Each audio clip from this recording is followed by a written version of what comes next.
Good afternoon. I'm Nancy Cutler, and I'm president of the board of the Jewish Museum of Maryland. And it's my pleasure to welcome you this afternoon to the presentation entitled Illoway versus Einhorn, a battle for the Jewish soul. Today's program is part of a long series on the history of the Jewish Museum's most precious artifact, the Lloyd Street Synagogue, Maryland's first purpose-built Jewish house of worship, which celebrated its 175th anniversary at the end of September. In case you missed that very special commemorative program, you can look in the chat feature and you'll find a link to that program. One of the historical chapters that we skipped in that initial commemorative program was the synagogue in the Civil War. We decided that for reasons of tone and complexity, to make this important period into a standalone program. And as it happened, Marvin Pinkert, our executive director, has a keen interest in the topic, and he agreed to moderate today's program. Marvin became the Jewish Museum's third executive director in June of 2012. His somewhat eclectic background includes an undergraduate degree as an English major from Brandeis University, a master's degree in East Asian Studies from Yale University, and a master's degree in nonprofit management from Northwestern University. He worked as a foreign service officer, a computer salesman, a book marketer, and a university administrator before finding his true passion, museums.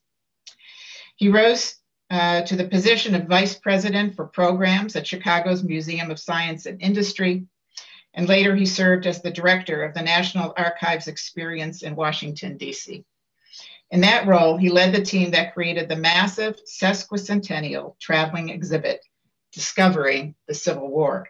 And he would later adapt and expand the Center for Jewish History's exhibit, Passages Through the Fire, Jews and the Civil War, for its 2013 run at the Jewish Museum. I have to note that this will be Marvin's last presentation at the Jewish Museum, at least his last as its director. As Marvin is retiring in a month, I hope many of you will decide to join us on December 2nd at 7 p.m. for a virtual celebration and retirement party for Marvin. Along with Marvin, we also have two of our wonderful Jewish Museum docents, Phil Sagal and David Scher. Phil Sagal was born and raised in Baltimore, and his lifelong fascination with history was an outgrowth of his undergraduate and graduate studies at the University of Maryland. Professionally, he worked for the U.S. Office of Personnel Management in Washington, D.C., in a variety of human resource management positions over a 35-year career. For more than 10 years, he has been a docent at the Jewish Museum and a volunteer at the Baltimore Visitor Center. He is also an active member of the Har Sinai Oheb Shalom congregation. David Scher is a retired Morgan Stanley financial advisor and current volunteer docent at the Jewish Museum. He has been an active member of Beth Am Synagogue since its founding in 1974 and a lifelong member of Hezek Emunah. David and his wife Judith Chagrin have two children, Alex and Kate, and two granddaughters, Muna and Adar. Okay, Marvin, I'm turning it over to you. Thank you, Dan. Now, I know that today's topic is a difficult piece of history for all of us, both as Jews and Americans. Often described as America's original sin, we still live in the shadow of the inhumane cruelty of slavery that extended across generations. It is particularly hard to imagine what it would have been like to live in mid-19th century Baltimore. But I've always believed in the power of primary sources, the voices of those who lived through those times and who did not know the verdict of history and can illuminate the past. It is in that spirit that I have the opportunity to be your guide for this experiment in time travel. Today, we will take you back to the year 1861 to hear the words of two Baltimore rabbis who held diametrically opposite views of the conflict over slavery that was ripping the nation apart. I will be joined in this presentation by two of our finest JMM docents, Phil Sagal and David Scher. They will be supplying the original words used by Rabbi Illoway and Rabbi Einhorn. I want to stress that Phil and David are not expressing their own views, but are rather serving as actors, repeating the words of the two rabbis in this performance. Some of the words may make us uncomfortable, such as referring to Black Americans as Negroes, but are historically accurate. Now, there's one other group of player in today's drama, you. You'll be playing the part of a recent immigrant to the boomtown of Baltimore. English is new to you. Sprechen Sie Deutsch? You probably arrived in America in the last 15 years. There is no mixed seating at Baltimore Hebrew in 1861. So if you are a woman, you are listening to the rabbi's remarks from behind the latticework on the balcony. You most likely come from a middle-class background, making your way in this country as part of a family of peddlers or merchants. Your Jewish community is deeply divided over matters of faith, having established 6 synagogues to serve the needs of worshipers. You are also conscious of the prejudices of your new countrymen, and you are well aware that most of your fellow Marylanders are sympathetic with the South. This cold winter day, you've come to seek the wisdom of your rabbis. It is January 4th, 1861, a Friday. Abraham Lincoln was elected last November, but his inauguration is still 2 months away. Inaugurations were in March through much of our history. Based on that election, last month, South Carolina seceded from the Union. No other state has yet joined them, but there is talk of disunion and maybe even civil war everywhere. Sensible people are trying to find a compromise. In Congress, they proposed a new 13th Amendment to the Constitution, prohibiting any future amendment abolishing slavery. Of course, if that doesn't get ratified, the number 13 will be available for another amendment. But that story is told by Steven Spielberg, and you don't know about him yet. Maryland delegates and alternates, including 1812 war veteran Mendes Cone, are trying to organize a peace convention to head off the coming conflict. And our totally ineffectual president, James Buchanan, has declared today a day of fasting and prayer. So we're gathered here today as our countrymen are gathered in churches and synagogues across the nation to hear the views of our most esteemed clergyman, Rabbi Bernard Illoway. Rabbi Illoway has been here for just over a year, coming to us from St. Louis, but he is as staunch an advocate of adherence to halacha, Jewish religious law and tradition, as were his predecessors. Now, we'll also be hearing from one of our neighbors. Rabbi David Einhorn is a spiritual leader of Har Sinai, located just 3 blocks away on High Street. Unfortunately, we don't have a record of what, if anything, the rabbi said on January 4th. But within 60 days, he will author a series of articles offering a sharp rebuke to the rabbis who, quote, sanction slavery, unquote. Written in German, his response takes aim at the fast day speech of Rabbi Raphael of New York. Maybe he felt that it would be indiscreet to call his neighbor into account. But since Raphael and Illoway use very similar arguments, we're going to take a bit of literary license and put Illoway and Einhorn's arguments in translation, side by side. Here in their own words is a taste of the Jewish debate over slavery. The ends for which men unite in society and submit to government are to enjoy security for their property and freedom for their persons from all injustice or violence. Who blame our brethren of the South for their being inclined to secede from a society under whose government those ends cannot be attained, and whose union is kept together by an ill-regulated balance of power and heavy iron ties of violence and arbitrary force. Who can blame our brethren of the South for seceding from a society whose government cannot or will not protect the property rights and privileges of a great portion of the Union? The Jew has special cause to be conservative, and he is doubly and triply so in a country which grants him all the spiritual and material privileges he can wish for. He wants peace at every price and trembles for the preservation of the Union, like a true son for the life of a dangerously sick mother. From the depth of my soul, I share your patriotic sentiments and cherish no more fervent wish than God may soon grant us deeply yearned for peace. Still, no matter which political party we may belong to, the sanctity of our law must never be drawn into political controversy, nor disgrace in the interest of this or that political opinion, as it is in this instance and in the holy place.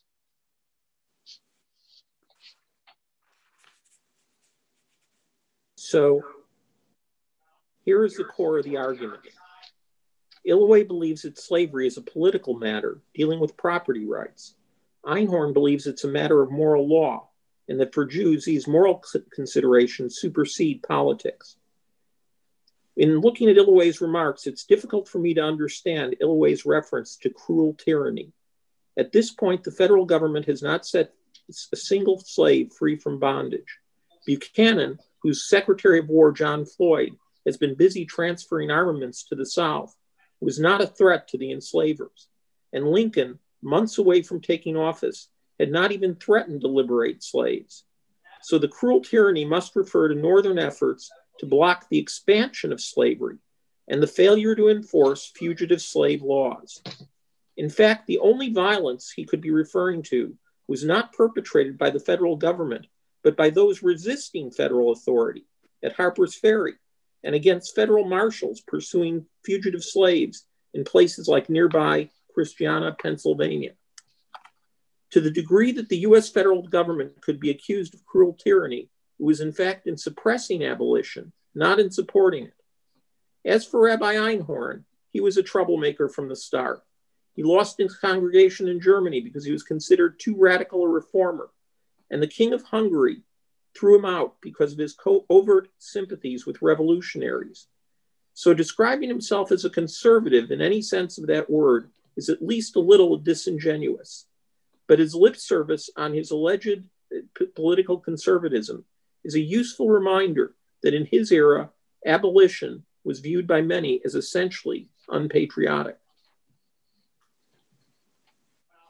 If these magnanimous philanthropists do not pretend to be more philanthropic than Moses was, let me ask them, why did not Moses, who was not in favor of slavery, command the judges in Israel to interfere with the institution of those nations who lived under their jurisdiction and make their slaves free, or to take forcibly away a slave from a master as soon as he treads the free soil of their country? Why did he not, when he made a law that no Israelite can become a slave, also prohibit the buying and selling of slaves from and to other nations? Where was ever a greater philanthropist than Abraham, and why did he not set free his slaves? Our rabbi exclaims in his pious fervor, were Abraham, Isaac, Jacob, and Job not slaveholders? This is certainly true, but it's just as true that among these pious and enlightened men, there were some who had more than one wife, and it is difficult to perceive why they should serve as models to us as slaveholders, more so than in this respect. It appears remarkable and very comical to have this wretched polygamy frustrate the rabbi's plans. Moreover, Abraham, to judge from his attitude towards Eliezer, the head of his slaves, whom he thought of making his heir, scarcely considered him property. Neither did Job, who said, if I did despise the cause of my manservant or my maidservant when they contended with me, what then shall I do when God rises up and when God remembers? What shall I answer him? Did not God that made me in the womb make my servants? I'm intrigued by Rabbi Illoway's repeated use of the word philanthropist. I've concluded that this must be an early translation of the Hebrew word tzaddik. It expresses a combination of the English language concepts of justice and charity in a way that no contemporary word quite captures. To our ears, holding up Moses and Abraham as defenders of slavery may sound absurd, but for Rabbi Illoway, there was no literary license in interpreting Torah. Everything said was true, and everything unsaid was also significant. If Moses had intended not to just free Jews, but to outlaw slavery, that would have been clearly stated in Torah as the word of God. Jews had lived in slave-owning society since before the Roman Empire and had even owned their own slaves. So who are these people who claim that slavery violates Jewish doctrine? Einhorn, in his response, makes a rather cheeky invocation of polygamy. But this is actually central to the arguments of the Maskilim, the Jewish reformers of the late 18th and early 19th centuries, that to preserve Jewish values required updating Jewish practices. He also makes a classic argument against the strict construction of ancient texts, that words change their meaning over time. He gives the example of how the biblical reference to servant, a condition of indenture that might last for only a generation, differed from slavery, which was a status inherited in perpetuity. Why did Ezra not command the Babylonian exiles who, when returning to their old country, had in their suit 7,337 slaves, to set their slaves free and send them away, as well as he commanded them to send away the strange wives which they had brought along? The 10 Commandments, the first of which is, I am the Lord thy God, who brought thee out of the land of Egypt, out of the house of bondage, can by no means want to place slavery of any human being under divine sanction. Since most of us are less familiar with the book of Ezra than the book of Exodus, I took this opportunity to fact-check Rabbi Illoway. There is indeed a reference to both slaves and the abandonment of foreign wives in the book of Ezra. While the reference to slaves is simply a single line in a census of the people and property returning from exile, the foreign wives incident occupies nearly 2 chapters of the book. It details the anguish of being asked to separate families as both wives and children of non-Jewish origin are ordered to part with their husbands and fathers. I'm not sure that even in 1861 it represented this chapter represented an exemplar in terms of the enforcement of Jewish law. Until now, we've treated Illoway's arguments and Raphal's as though they were identical. But last month, I looked at Illoway and Raphal's speeches side by side, and I noticed a dramatic difference. While Illoway merely argues that slavery is permitted, Raphal goes further, claiming it is ordained. Let's hear from Rabbi Raphal on the topic of ham, and I don't mean pork. No, I did not believe any blessing on his son Ham, but uttered a bitter curse against his descendants, the people of Africa.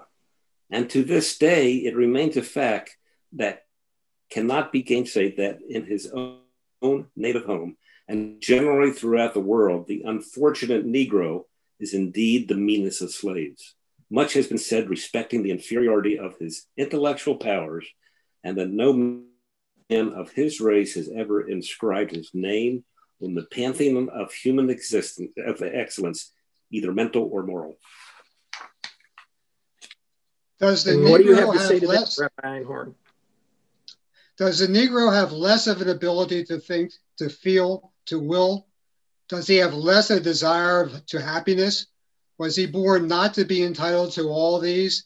Does the Negro have an iron neck that does not feel a burdensome yoke? Does he have a stiffer heart that does not bleed when his beloved is torn away from him? Methinks Rabbi Einhorn has read Merchant of Venice. I also think this helps explain why Einhorn targeted Raphal rather than Illoway.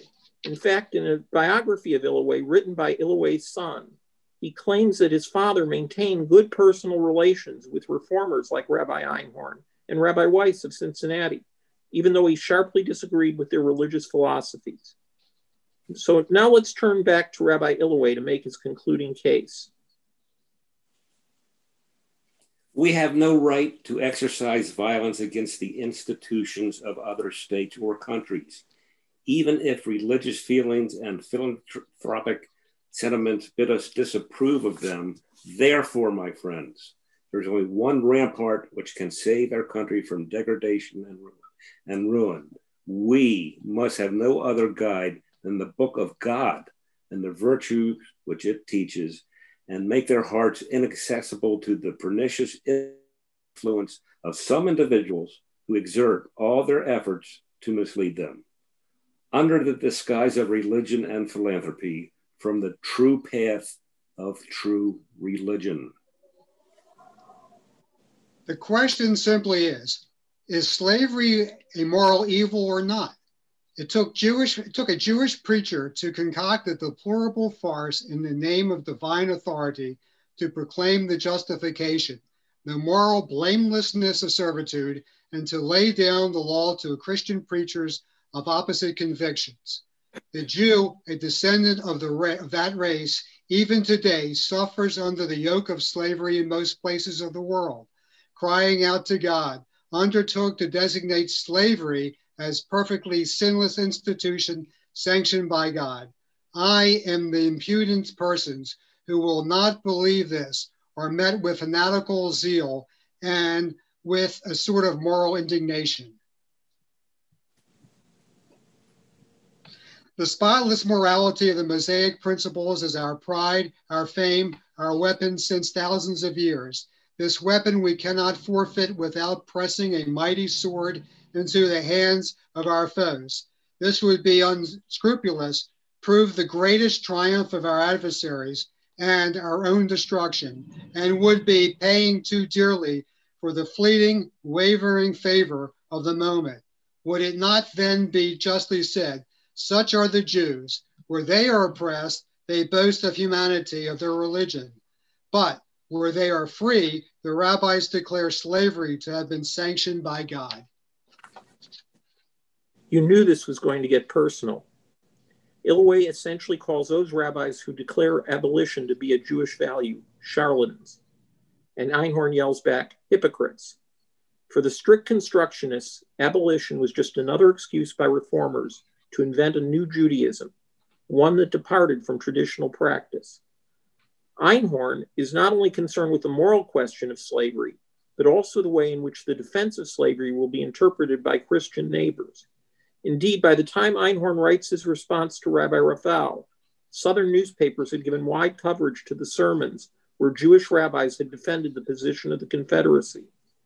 In suggesting that his opponents are motivated by trying to capture the favor of the moment, Einhorn is tacitly acknowledging the populist nature of the appeal of the Confederacy.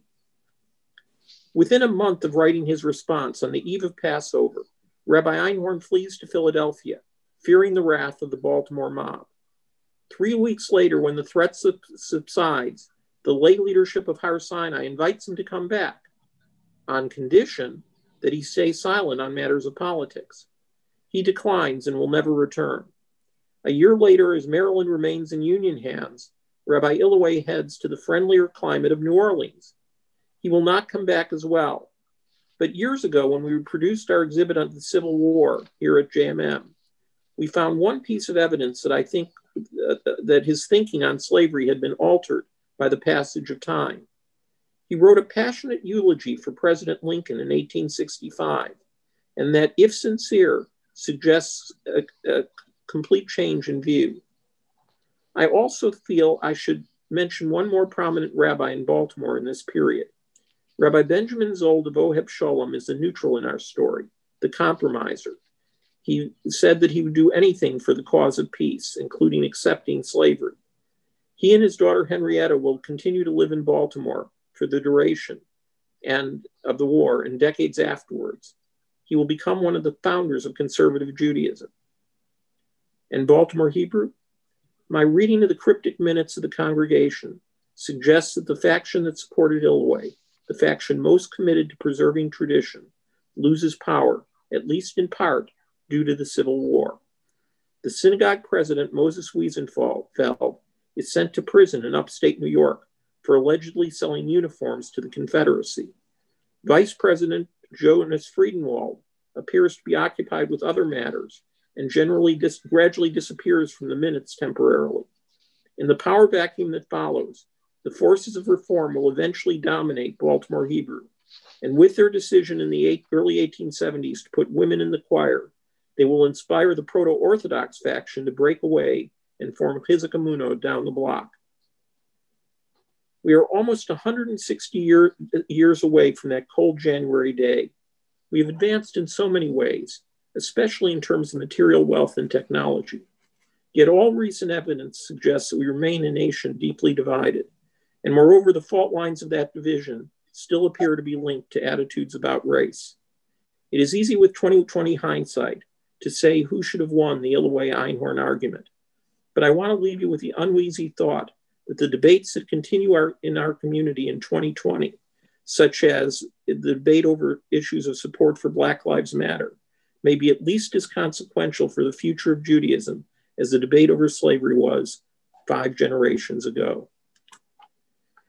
Now, with the assistance of Trillian and my 2 colleagues, happy to take your questions on Illilouette and Einhorn. Thank you all so much for such a fascinating presentation. I think, Marvin, one question that I had that I realized I probably should have asked you sooner.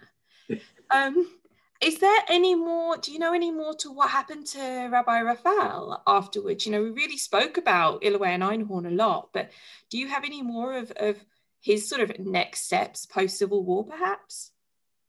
I wish you'd asked me that earlier. I would have looked up the answer. I know that he is still a prominent rabbi post-Civil War. David, did you find anything about him? No, I was just pointing something to my wife, that's all. No, I think that's a great question. I did that part. It's hard to do, I tell you, but I am curious about what happened to him. Maybe folks in the audience will follow up with a blog very soon. Okay, so somebody's actually just popped a question in asking, was there a faction within Har Sinai that supported Rabbi Einhorn? Yes, there certainly was. Otherwise, he would not have been hired as a rabbi. And they certainly knew what they were getting into with him. His background was very radical for the time. And in fact, one of the rabbi's disciples, so to speak, was Major Blumenberg, who is the first commander of a Union unit in Maryland. And when the mob rises up during the early stage of 1861, Blumenberg has to lock himself in his room for 3 days because he's on the list along with Einhorn of people to be assaulted. Phil, did you have something to add? Well, I just have to understand the fact that Maryland was such a southern state and such a sympathized with the governor and the mayor and the chief of police that it was a really, the environment was really incredible. And that's what he was against. So there were people within the congregation and people in society in general that were upset with his remarks. I think we've actually got a follow-on question to this. Was this sort of, so after Einhorn had left, like, how was the congregation? Were they divided? Was there still those, were still those there that continue to sort of support his views? How did that sort of fall out, I guess? I'm sure. I think bringing Rabbi Zold, who was at Oheb Shalom, and he was sort of the mediator between the two sides, whether or not, they came to some sort of peaceful, continuation of the synagogues or the relationships, that's a possibility. And I think that it's true that there were those in Har Sinai who wanted Einhorn to come back, otherwise they wouldn't have invited him back. But clearly there was also a faction that was rather concerned for both his well-being and the congregation's about his getting involved in politics again.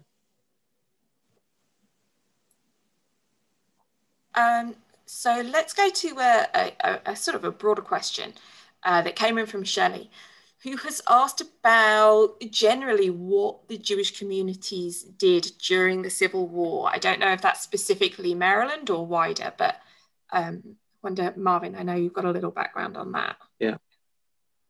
So in terms of, there are several answers to that question. One is participation in the war as soldiers. About 7,000 Jews fought for the Union, about 3,000 for the Confederacy. And they each represented a strong segment of their own communities. For the Union side, it also included people who came in as substitutes, who came in off the boat and in New York or Baltimore, and were handed $300 to go and substitute for a Union draftee, and were sent to Shiloh without knowing where Tennessee was. So it was a combination of people who were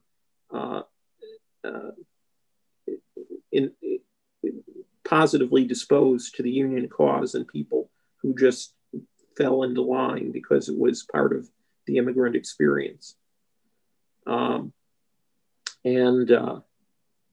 In terms of the national view, there was a lot of support for Lincoln in the northern states, the Jews in the northern states, but there was also a lot of commerce going on with the Confederacy. And so this is the reason, ostensible reason, that President Grant, then General Grant, tries to throw the Jews out of Kentucky as a class, and will later get into deep trouble for that. And that's just a short version of what I have in an entire lecture. Yes, thank you. And I will note as well a little bit. Oh, should I go? Yeah, go on, David. No, go for it. Go for it. Thank you. Yeah, it should be mentioned that the Jews of the South, many of them were slave owners. I mean, there's a part of our history that may not be so pretty. They were also involved in the slave trade, of the buying and selling of slaves. Some. So we have to recognize that, we have something in our past that perhaps we're not too proud of.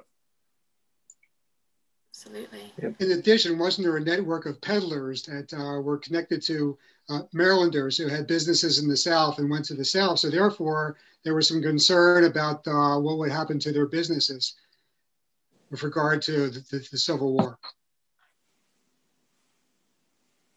I'm just going to throw out at this point, we hosted, Marvin mentioned it earlier, a few years ago, an exhibit called Passages Through the Fire, Jews in the Civil War.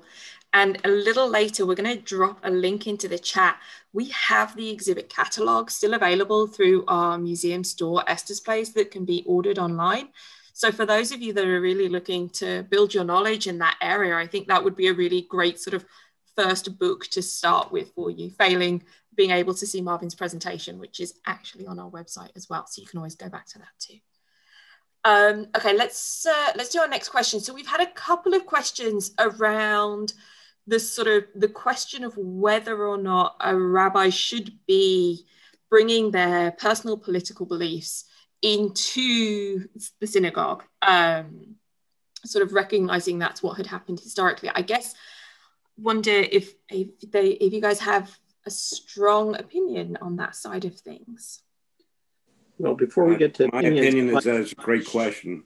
Yeah, I will ask people to trust me that the first page of both sets of remarks by Illaway and by Rafal address the question of whether it's appropriate for them to speak out on this issue. Phil? Now, with the question with Einhard, that was really part of his religion. He was labeled as a radical, but it was a radical mainly because of how he thought Judaism should change, more so than in a political sense. I know that he was very conscious aware of what was happening in the revolutions of 1848, and that had an impact on him. But he really believed that morality was the core of Judaism, and that was the parts of the Bible that really had to be preserved. And that's why I don't think there was a conflict. I think that was really part of who he was and about his philosophy. He was a very, he studied in secular universities and in philosophers, and he really thought that the Jew had an important message to the world, and that this was a very important part of Judaism to spread this morality.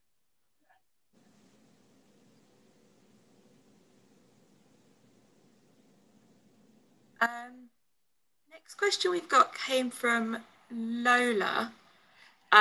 She has asked whether how the Jewish community was divided in terms of those who owned slaves and those who didn't.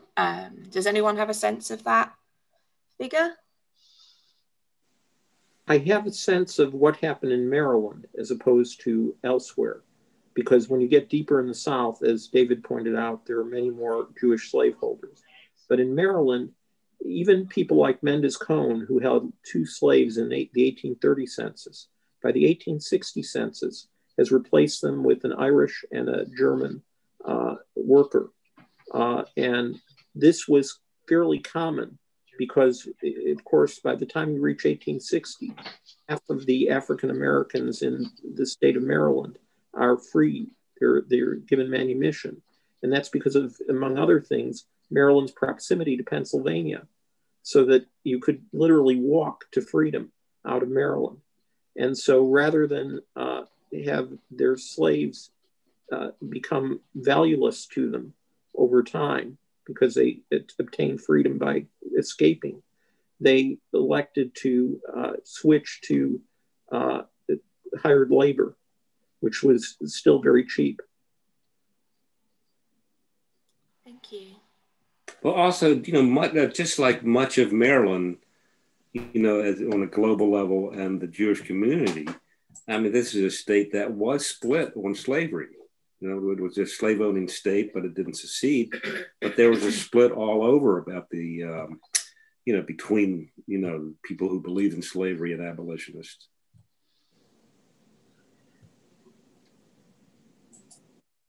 See what we've got next.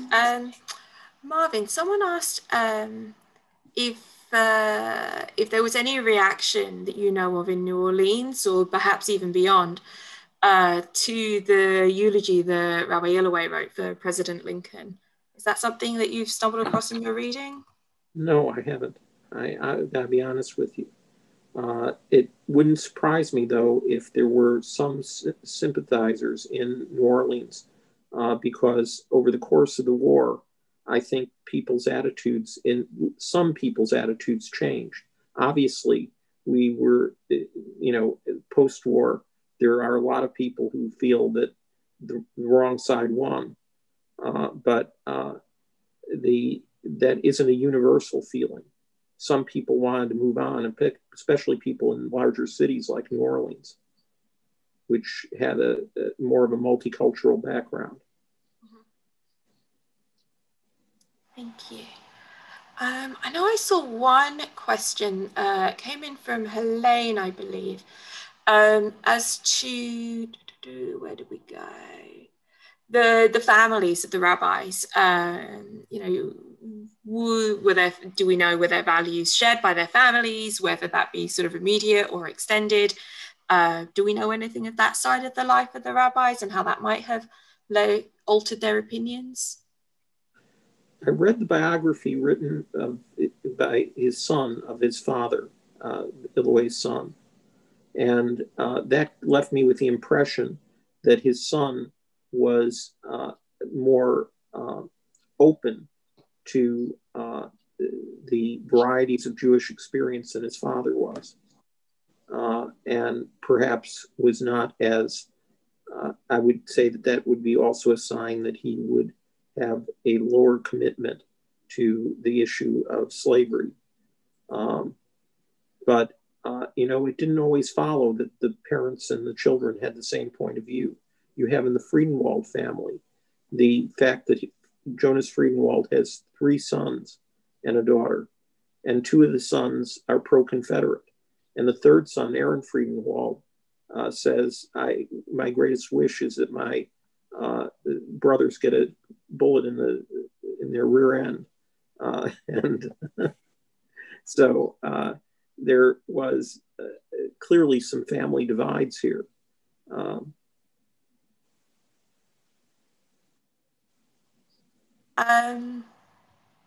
Okay, one story that's come up as a question, which is slightly ringing a bell for me, but I'm not sure I remember it terribly well. So Marvin, perhaps you can expand upon it. Somebody says they believe the Cone family patriarch supplied uniforms to Civil War armies, possibly Confederate specifically. They've asked, were the Cones members of either synagogue? So I wonder if you can both, if you remember it, expand upon that story at all, and then perhaps give us any background as to whether they were involved in one of these congregations. So I think I can answer definitively, that Jacob Cone and his brothers and his children were not involved in either congregation.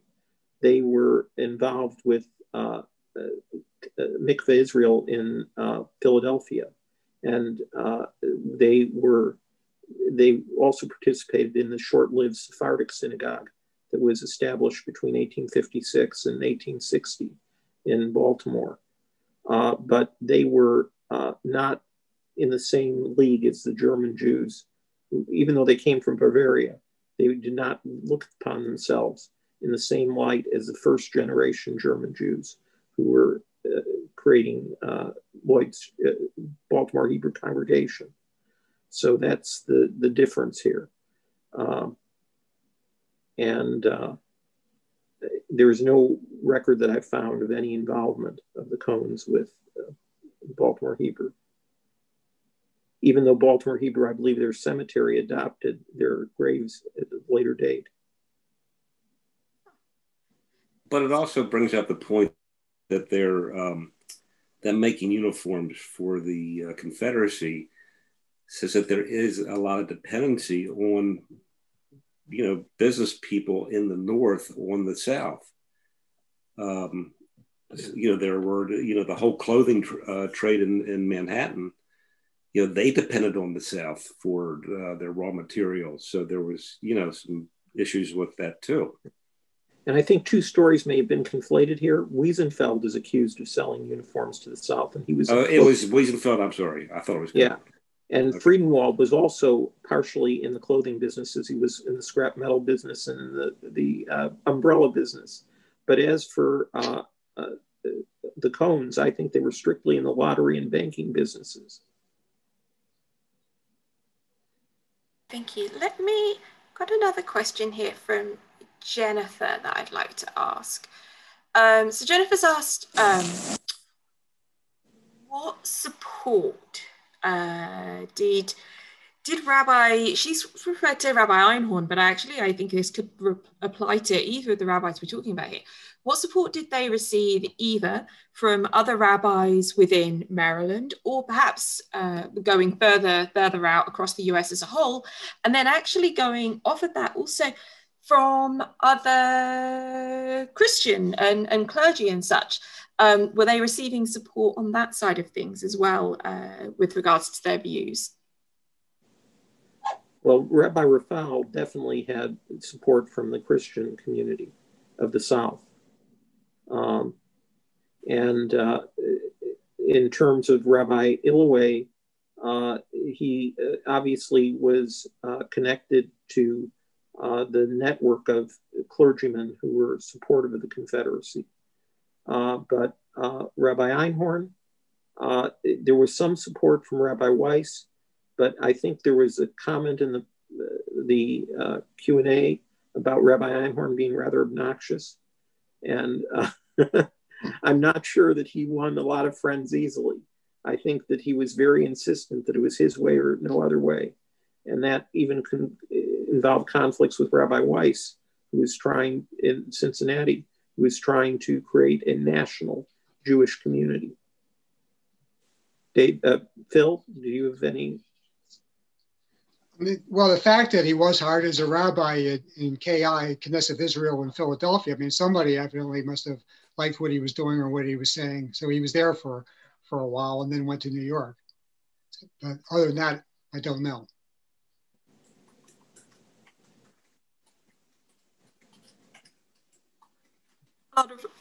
Brilliant input coming in through the Q&A as Marvin just referenced, so I'm trying to make sure I get through and pull the questions out. But thank you everyone for sharing your yes. extra knowledge and your extra thoughts. It's brilliant to hear that everyone is so engaged and excited and looking to learn more about seems like largely Rabbi Einhorn is the focus of the comments, but so thank you everyone.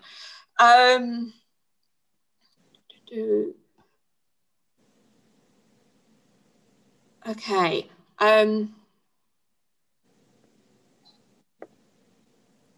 Okay, I'm going to try and ask this one. There's a passage in Exodus and a passage in Leviticus which talks about the golden rule. And someone is asking, wasn't the pro-slavery position inconsistent with the Bible? Is that something someone can elaborate upon? Well, I think Rabbi Einhorn, thought it was inconsistent. It depends on which part of the Bible. I mean, he was arguing there's, two sides of the issue. There was mention of slavery, in the Bible, but then again, the argument was that those slaves weren't the same kind of slaves that we're talking about today. They were more indentured servants. That's a possibility. I mean, the whole debate is what does the Bible really stand for? And again, that's why with Einhorn, he eliminated he thought parts of the Bible that weren't relevant in today. He emphasized the parts that deal with morality. He was against the parts of the Bible that dealt with animal sacrifices, talked about the restoration of the temple. He was not for that. And he believed that he was the opposite of what we'd call a strict constructionist. That's a legal term, but to apply it to the theological setting, he believed that you had to view laws and view religion in terms of the present day situation. So he thought it was a progress was something that happened over a period of time and never ever stopped. Revelation was something that didn't occur at one time and stopped. That revelation was a continuous thing. I think that is an interesting question about the golden rule, but that's one of those things that it's like Gemara. I mean, this thing that can be debated forever, because of some of the inconsistencies that have come out, from our history, even from biblical stories. Stu, so someone dropped a comment into our Q&A section about Rabbi Raphael, that he remained a rabbi until 1866, and then his duties relaxed due to poor health, and he eventually passed in New York in June 23rd, 1868. Okay, I think, hold on, we've got one more question.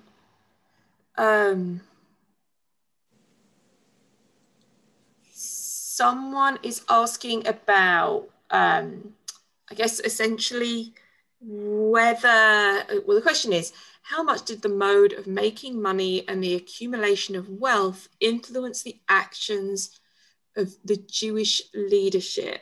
And I think the sentence is being cut off here, but it sort of implies that perhaps some Quaker merchants, I think perhaps they're suggesting, might have been driven by that agenda. Am I reading that correctly, Joan? I think that when you approach the Civil War, you have to look at the questions of economy as becoming largely symbolic as you get towards the war itself. That what was happening throughout the South was that people who had a vested economic interest in slavery had managed to position things so that they were the base, in using a modern political term, and that if you didn't agree with the base, to the degree that you disagreed with that point of view, the more that you were ostracized and unable to get elected. So that this is documented in William Freeling's The Road to Disunion, which is one of my favorite books about the Civil War. It is that the radical points of view in terms of eventually separating from the Union and going to war with the Union are promoted by those who were trying to solidify their position politically. So it was, yes, there was an underlying economic reason, but it was more about politics as you approach the year 1861. Okay, thank you. So I think with that, we might wrap it up. I just want to take a second to say thank you so much to Marvin, Phil, and David for taking on and prepping for this presentation. It was absolutely fascinating. I would like to thank those of you joining us via Zoom. Thank you for joining us this afternoon. As a quick reminder, as you leave the program, you'll be directed to a survey. If you can take just a couple moments to fill that out for us, that would be an huge help as we continue planning in this virtual world in which we're living now. As I mentioned earlier, we're going to drop a chat in the link now, a link in the chat now to our online store, Esther's Place. We've got a section there filled with Civil War books, so you can continue your exploration of this subject.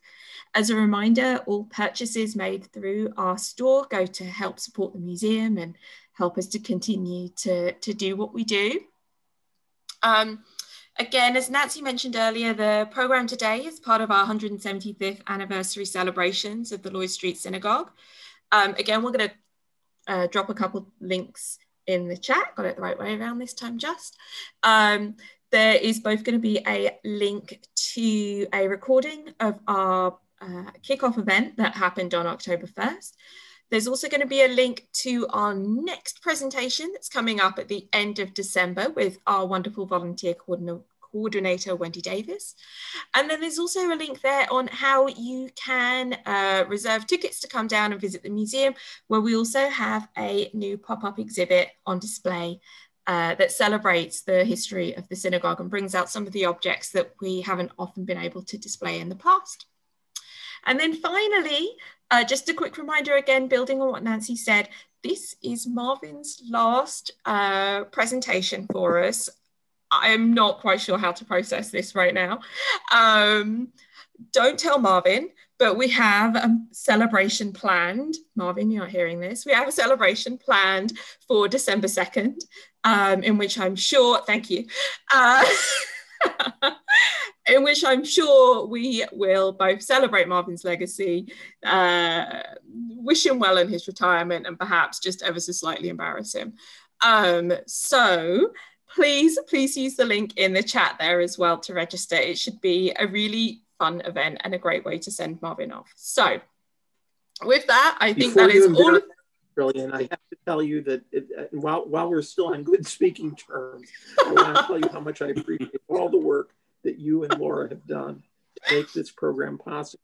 All the other programs in this COVID era, you've been going above and beyond the call. And through David and Phil, I want to thank our volunteers for sticking with us through this very challenging period.